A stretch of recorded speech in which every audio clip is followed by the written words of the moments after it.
Okay, so we're going to look at the intonation of this again. So we've got the B, E, A, D, G, not bad. So we got to the 24th fret. G is pretty good. It depends how much you push it down, yeah. So you can push it, that's spot on. D is good, yeah. A is good. Again, this little wiggle you do here makes a difference to the string length and therefore the tune. E is pretty good. B's not, oh, B's not bad there. Yeah, there we are. Now I'll try it on the 12th fret. B's spot on, E spot on, A spot on, D spot on, G spot on, yep. Now, okay, wow, I can intonate a brand new M2 Sire bass. If we look at this a minute, you can see that we've got the sort of standard straight line thing on, but this one here, let's measure the length, see if I can get it. So I'm measuring up to the nut, and I'm coming along, oh, just one-handed. So one disadvantage of the rolled neck so far is you can't rest up against it. Let me put it like that a second. See if I can get that into shot. So I'll put it like that. Let me just move the guitar camera down a bit, so we get that into a better shot, hopefully. Yep. And so now I put my inch gauge there. I follow it along, and you can't probably see this that well, but 35 is there. Okay. So we're now at about 35 and 3/8. Actually 35 and a half roughly is the scale length for this thing, yeah. I mean, where's the middle fret there? 17 and a half. Yeah, 17 and a half times 2 would be 35. So the length to the 12th fret is 17 and a half, so it should be a 35-inch scale, but it isn't, because 35, unless it's something to do with this string, we're at 35 and a half for the first one. We're at, let me get this straight, 35 and 2/8 for the second one, 35 and 2/8 roughly for the third one, 35 for the fourth one. So the D string's pretty spot on to the scale length. 35 for the G string. So the G and the D are pretty spot on. These other ones, they're not. And one thing, there's little grooves in the back here, and the B string's pulled so far back to get it intonated that I'm outside the little grooves they've got, and that then means that the saddle wants to move. Sometimes it wants to be pulled in, and you need to be careful about that. Pull it back in, and so in that respect it's just not right. These bass strings are quite thick, but I don't know if that's the problem, to be honest. Maybe because the neck is quite flat. I mean, let's just check the neck relief. I measured it the other day. Here's the capo. I measured it the other day. It was about 8/1000 of an inch, which is pretty tight. So let's put it into the right position. Get that out of the way. Let's get my feeler gauge. Let's put you back up into the shot. Sorry about that. So let's find the 8/1000, which is quite, I mean, normally it's about 12. So obviously that'll make a slight difference to the way the neck curves. So let me find, there's my 8/1000. If I hold this down here, I find the 8th fret, which is there. There's the 8/1000.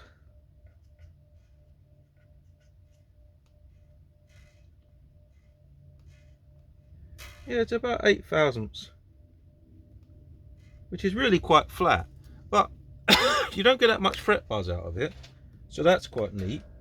And the tone on this thing's insane. Really nice guitar. Let's take it out of there. Let's stick it directly into this orange amp down here. I've got to remember it has to go on the low impedance because it's a high output. And let's see if we get this thing up. Can you hear that?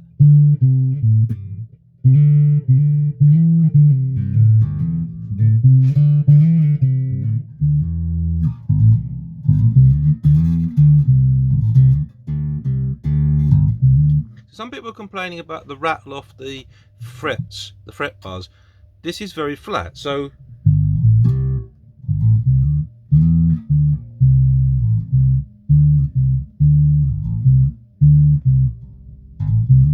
if I don't hit it that hard, if I hit it really hard, you'll hear the fret buzz. You hear it there? But that's not surprising because it's set so low. If you have a low action, play it gently.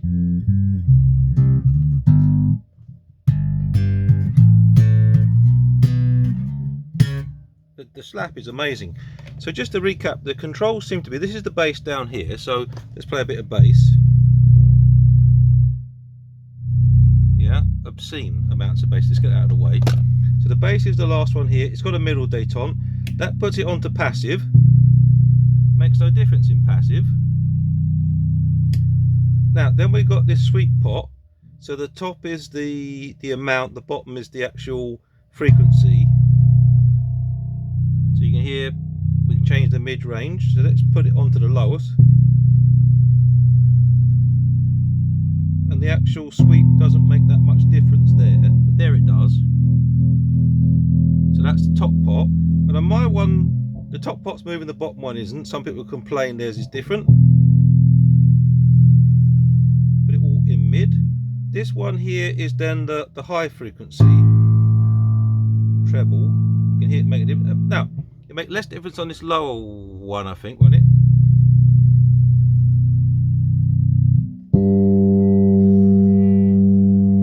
So it makes more difference there because it's a higher frequency. Then you've got the blend between the two pickups.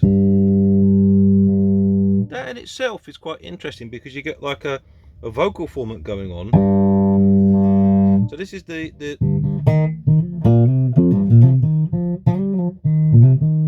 that end. This is this pickup, bridge pickup. This is just the top pickup. And you see, you got the ability with the tips of your fingers to make that almost pop sound. So you can pop it. You got the beginnings of a pop.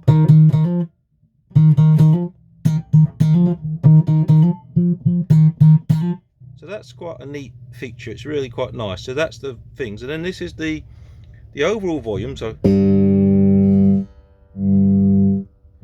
on mine, the bottom pot's moving ever so slightly. Now okay, there it moved a lot, and the bottom one is supposed to be the overall tone. Now, what I found you can do, you can keep your finger on top. Okay, you can't.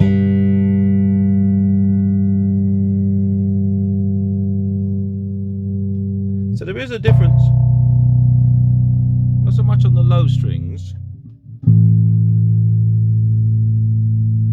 There is a difference there, but not so much. And then on the passive, I think it's...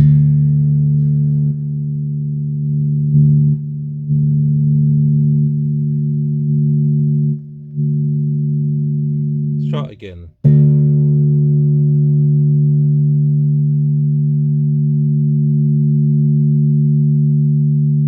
I think that's the complaint most people have. It doesn't make that much difference for them.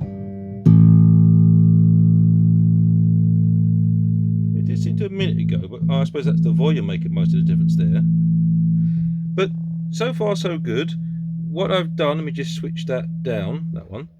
What I've done is I've changed the intonation. Now this one again, this is odd. This is like 35.5 inch for the E string. Don't know why. Might be the flatness of the neck, maybe. Maybe if it was slightly more curved, it would reduce the relative stretch, or it might mean that the wood bends a bit more. I don't know. It seems okay when I look down here. The other thing I've done, you should be able to see it there if I get the angle right. I've really dropped the string height. So out of the box, it was 8/64, which is obscenely high. Now, taking my glasses off. 1/4.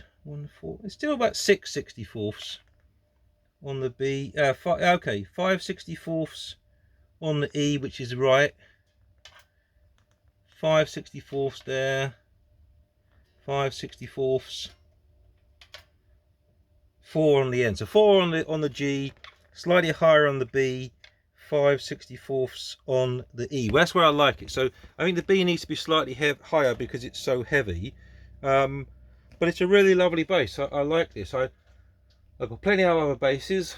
I think if you're beginning on this thing, on bass, this would be a fantastic instrument and could do you more than enough to not have to buy another bass. Some people complain about these pickups. I think they're fine. If you don't like it, colour it with one of these sorts of little pedals. And these are good if you want to practice with earphones on, yeah. The criticism with the battery, okay, you got to undo 4 pots. I thought I could drop a go-to box in. I can't. There's 2 batteries side by side, so I'd have to look at a double go-to box and maybe route out for that. I don't know what's under here. I haven't looked. The final thing I need to do off camera is check under the truss rod. I haven't touched it, but there's a few horror stories about, you see that even the plastic's intact here.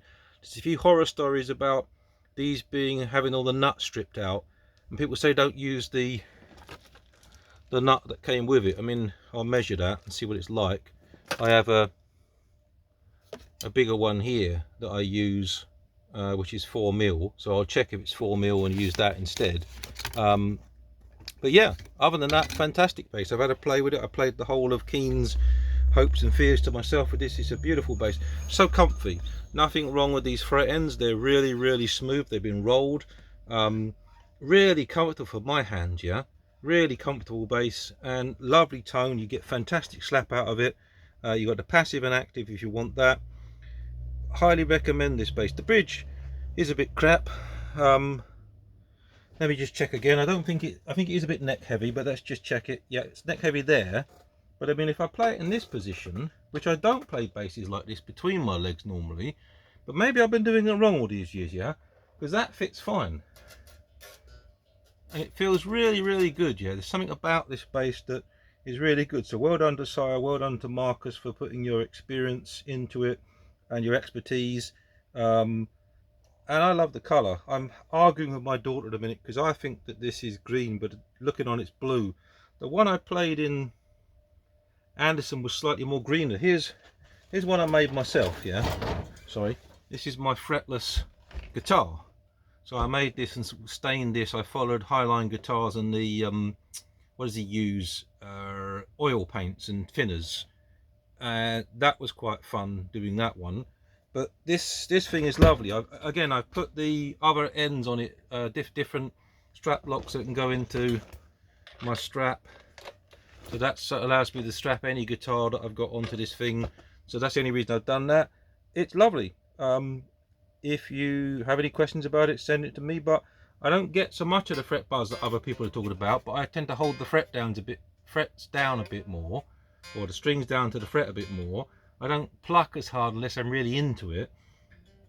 But then my style of playing for church hymns is not, you don't really need to do that much. It's more about the resonance and the mellow. And it's lovely. I just love this guitar. So thank you for watching. Bye bye.